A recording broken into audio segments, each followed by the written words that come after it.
Nurses have always been innovators. They're the ones that are closest to the patients and really understand patient needs to improve their health outcomes. A master's degree will help elevate their nursing practice to a leadership position and also give them the tools to innovate. Because nursing innovation is a language, it's a mindset, there's structures that are necessary to make innovation possible. We want to give our students those tools so that they can go out and innovate and change healthcare. The College of Nursing is unique.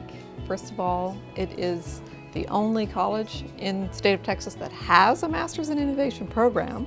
It has innovation in its mission and vision statements. So we don't want to just create more professional nurses, we want to create innovative professional nurses who are well prepared to meet the healthcare challenges of today and in the future.